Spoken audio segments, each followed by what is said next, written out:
బొద్దింకలపై తీరని కక్ష.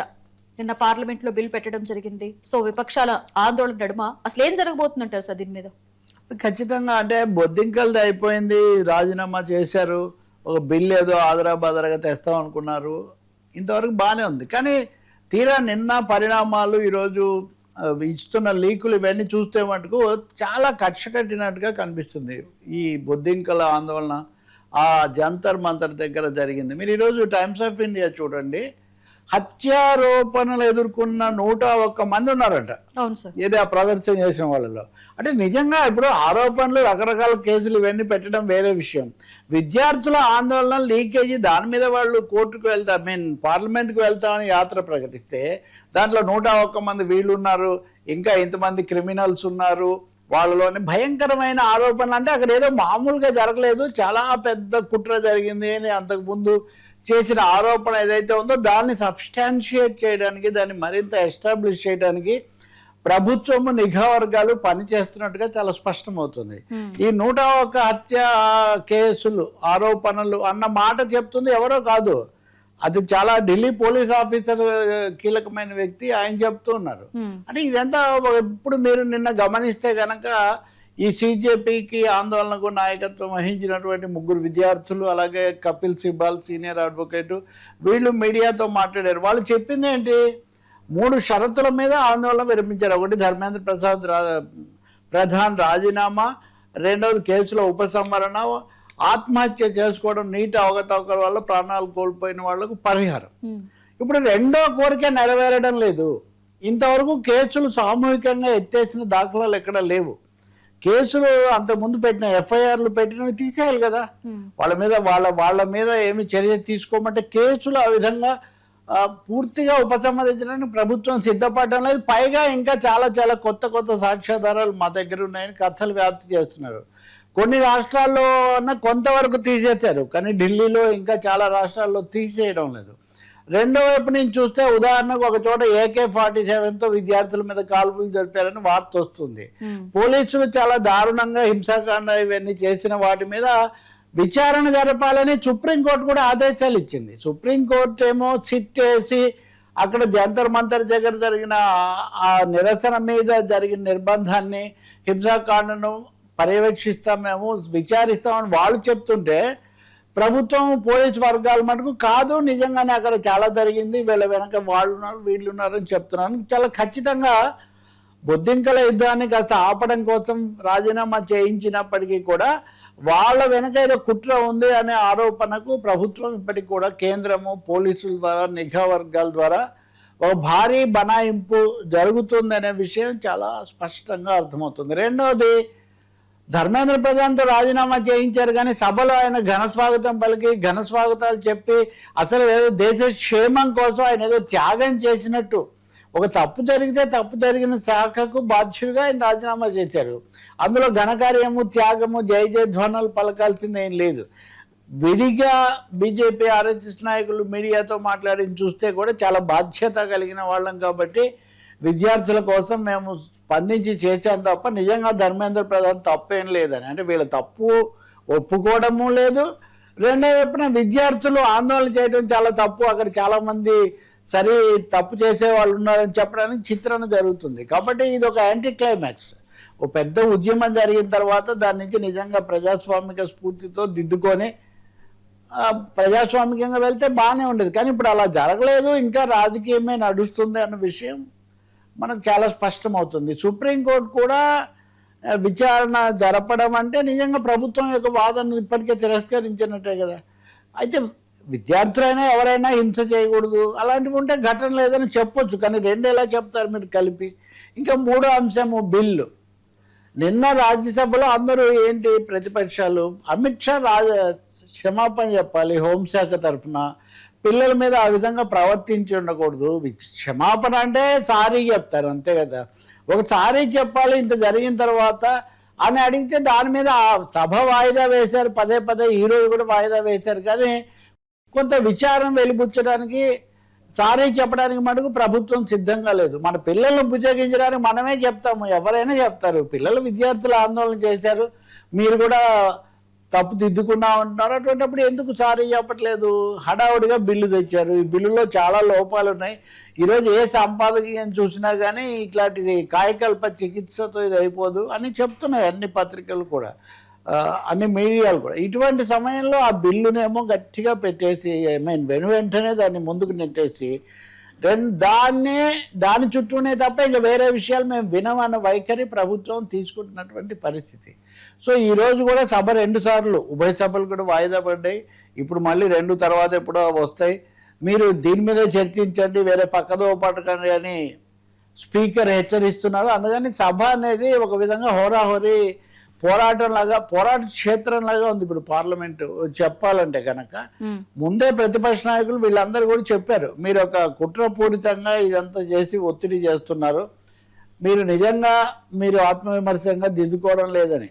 ఇప్పుడు సభ వచ్చిన తర్వాత మళ్ళీ ఏం జరుగుతుందో మనం చూడాలి. కానీ ఒకటైతే నిజం, దెబ్బతిన్న తర్వాత కూడా పాఠం నేర్చుకోకపోతే మటుకు కేంద్రం మరొకసారి ఈసారి ఇంకా తీవ్రమైన ఎదురు దెబ్బ తినాల్సిన అవసరం తప్పదు. పిల్లలు కూడా నిన్న విద్యార్థులు కానీ న్యాయవాదులు కూడా, ఇప్పుడు కపిల్ సిబాల్ వీళ్ళందరూ మేము వీళ్ళ కోసం ఒక సహాయ నిధి ఏర్పాటు చేస్తున్నాం, తను ₹1 కోటి విరాళం ఇస్తున్నానని కూడా ఆయన ప్రకటించారు. కాబట్టి విద్యార్థుల తరఫున భారీ న్యాయ పోరాటం జరగబోతుంది. అలాగే సుప్రీంకోర్టు బార్ అసోసియేషన్ కూడా అంతకు ముందు విజ్ఞప్తి చేసింది, నిన్న కూడా వాళ్ళు చేశారు. సో ఈ విధంగా ఇదో పెద్ద న్యాయ పోరాటం లాగా, ఒక రాజకీయ పోరాటం లాగా నడవబోతుంది. మూడో వైపు నుంచి చూస్తే కనుక లక్ష్మి, అస్సాంలో ఒక మంత్రి కుమార్తె వెళ్ళి ఈ ఆందోళనలో పాల్గొంది. అవును సార్. ఆంధ్రప్రదేశ్లో కూడా ఎంపీకి చిన్ని కుమార్తె వెళ్ళి పాల్గొన్నారని చెప్తున్నారు. అలాగే ఇంకొక రాష్ట్రంలో అయితే కనుక సంఘ పరివారకు చెందిన ఒక విద్యార్థి నాయకుడు వెళ్ళి అక్కడ పాల్గొన్నాడు. విద్యామంత్రిగా పనిచేసిన చాలా మాజీ ప్రొఫెసర్ మురళీ మనోహర్ జోషి లాంటి వాళ్ళు దీన్ని బలపరిచారు. అంటే బయట ఏదో కుట్ర జరిగింది అది ఇది అంటుంటే, సంఘ పరివారంలో నుంచి బీజేపీ, ఆర్ఎస్ఎస్, ఏబీవీపీ ఇట్లాంటి వాటికి చెందిన వాళ్ళు వీళ్ళేదో మద్దతు తెలుపుతున్నారు. ఉదాహరణకు అంటే ఆయన అన్నాడు, అస్సాం ముఖ్యమంత్రి హిమంత బిశ్వా శర్మ మామూలుగా చాలా దూకుడుగా మాట్లాడుతుంటారు కదా, అవును కొన్నిసార్లు పిల్లలు మన మాట వినరా, అటువంటి అప్పుడు వాటిని మీరు రాజకీయంగా తీసుకోకూడదని. పిల్లలు, పెద్దలు, తండ్రులు ఆ సమస్య కాదు, ఇది ఒక నిజమైన జెన్యున్ ప్రాబ్లం ఉంది. దీని మీద యువతలో ఒక అశాంతి వచ్చింది. దానికి మీ కుటుంబాల్లో నుంచి మీ ప్రభుత్వాలకు చెందిన వాళ్ళ సంతానం యువతరం కూడా అక్కడ వెళ్ళింది.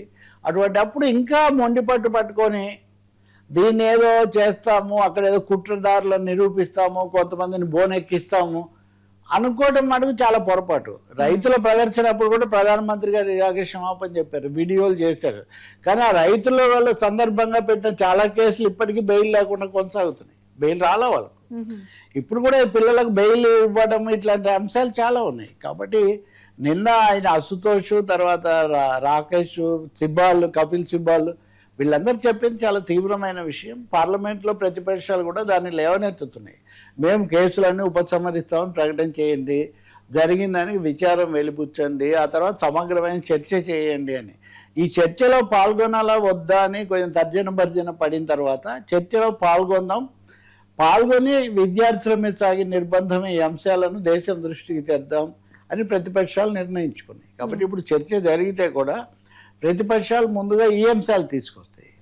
ఇది ఒక విధంగా ఈ ఉద్రిక్తత అనేది ఇప్పుడు చల్లారే అవకాశం కనిపించట్లేదు. ఎందుకంటే ప్రభుత్వం పూర్తిగా తనను తాను పరిశీలించుకొని స్పందించడం లేదు కాబట్టి, సమర్థించుకుంటుంది కాబట్టి. కేసులు ఎత్తేసే వరకు ఆందోళన ఎలా విరమిస్తారా? జరగదు. ఏ రూపంలో జరుగుతుంది అది వీ హ్యావ్ టు సీ. ఇంకా రెండోది ఫాస్ట్ ట్రాక్ కోర్టులను పెట్టారు హడావుడిగా. అవి కూడా నిన్న ఫాస్ట్ ట్రాక్ కోర్టు పెట్టారంట, కానీ ప్రభుత్వం తరఫున ఎవరు హాజరు కాలేదు, సిబిఐ తరఫున ఎవరు హాజరు కాలేదు. సిబిఐ చెప్పాలి కదా జరిగింది, అందుకని కోర్టు వాయిదా పడింది. ఫాస్ట్ ట్రాక్ కోర్టు పెట్టి అక్కడ నిజంగా విచారించకుండా కోర్టు రెండో రోజుకు వాయిదా వేస్తే ఏం జరుగుతుంది? సో అన్ని విధాలా ఇది ఒక ప్రహసనంలాగా దీన్ని ఒక ఘట్టం అయిపోయింది. దీన్ని ఎలా ముగించాలి అని తప్ప నిజంగా న్యాయం ఎలా జరిపించాలి, పిల్లలకి ఎలా భరోసా ఇవ్వాలి, తల్లిదండ్రులకు ఎలా భరోసా ఇవ్వాలన్నది అది వీళ్ళకి అర్థం కావట్లేదు. అందుకే ఈ సమస్య. లాస్ట్ బట్ నాట్ లీస్ట్, ఈ కాక్రోచ్ ఆందోళన ఇంతటితో అయిపోదు, ఇంకా చాలా చాలా పెరుగుతుంది అన్నది. మొదట్లో ఇథనాల్, పెట్రోల్ కలపటం మీద చేస్తారన్నది, that it well and good. ఇప్పుడు కొంతమంది ఇది రిజర్వేషన్ వ్యతిరేక ఆందోళనగా మారుస్తామని, రిజర్వేషన్లను వ్యతిరేకించడం అనేది అది పూర్తిగా మళ్ళీ పక్కదోవ పట్టించడం, అదొక సామాజిక న్యాయం కోణంలో దాన్ని ఎవరు బలపరచరు. రాజ్యాంగ రీత్యా అనేక సుప్రీంకోర్టు తీర్పులు వీటన్నిటి రీత్యా నడుస్తున్న రిజర్వేషన్ల వ్యతిరేక ఆందోళన దాన్ని ఈ సమయంలో ముందుకు తేవడం, దాన్ని కలిపి చెప్పడమే నిజానికి ఒక కుట్రలాగా కనిపిస్తుంది. సో పక్కదోవ పట్టించే ప్రయత్నాలు కూడా జరుగుతున్నట్టు కనిపిస్తుంది. మనం చాలా అప్రమత్తంగా దేశం గమనించాల్సి ఉంటుంది. ఆ పిల్లల మీద కక్ష సాధింపులు లేకుండా ముందు చేసి జరిగిన దాన్ని చాలా సమగ్రంగా ప్రక్షాళన చేస్తే తప్ప పూర్తి ప్రశాంతత రాదు, అంతవరకు స్పష్టమవుతుంది. ఇంకా కోర్టులో పార్లమెంట్లో ఏం జరుగుతుందో మనం వాచ్ చేయొచ్చు. Yes sir. ఇక డిఎస్సి పేపర్ లీకుల మీద ప్రస్తుతం చూసుకుంటే ఎలా అంటే సవాళ్లు ప్రతి సవాళ్లతో నడుస్తుంది సార్. అంటే ఇందులోకి కౌంటర్ ఇస్తూ కూడా మన మాజీ మంత్రి పేర్ని నాని కూడా ఎంటర్ అవ్వడం జరిగింది సార్. సో ఓవరాల్ గా ఎలా చూడొచ్చు అంటారు సార్ ఈ అంశాన్ని? ఇప్పుడు నిన్ననే జగన్మోహన్ రెడ్డి అక్కడ వైసీపీ నాయకుడు అలాగే ఆ పార్టీ వాళ్ళు ఈరోజు పిలిపించారు. ఏ విధంగా పేపర్ లీక్ లో ఢిల్లీలో రాజీనామా చేసి ఇదంతా వచ్చిందో ఆంధ్రప్రదేశ్లో కూడా డిఎస్సిలో చాలా అక్రమాలు జరిగాయి. ముఖ్యంగా స్పోర్ట్స్ కోటా కింద నియామకాలు చేయటము, ఆ తర్వాత అదేది ఒక సైమల్టేనియస్ రిజర్వేషన్ సిస్టమ్ అని ఒకటి ఉంది. ఆ రిజర్వేషన్ పద్ధతిలో అనేక అవకతవకలు జరిగాయనేది వాళ్ళ ఆరోపణ. సో దాని మీద లోకేష్ కూడా రాజీనామా చేయాలి, ధర్మేంద్ర ప్రధాన్ చేసినట్టే, మీరు ఎన్డీఏ భాగస్వాములు కదా అని జగన్ ఇది కోరిక పెట్టారు, వైసీపీ వాళ్ళు పెట్టారు. మిగిలిన వాళ్ళు ఎవరు అనలేదు. కానీ నేను మీతో ఒకటి నిన్న కూడా అన్నాను, లోకేష్ రాజీనామా చేయడం అనేది జరిగే పని కాదు, ఆ కోరిక ఎప్పుడో ప్రాక్టికల్ కాదు. కానీ వైసీపీ వాళ్ళు ఒత్తిడి పెంచడానికి ఇది ఒక అంశం అని. కానీ ఒక మాట ఉంది కదా, అవకతవకలు జరిగాయనే అభిప్రాయం చాలా ఎక్కువగా ఉంది. ఈ అవకతవకలు స్పోర్ట్స్ కోటాలో అలాగే రిజర్వేషన్స్ అనేవి హారిజాంటల్ రిజర్వేషన్ అన్నది అమలు జరపడంలో సందేహాలు ఉన్నాయి.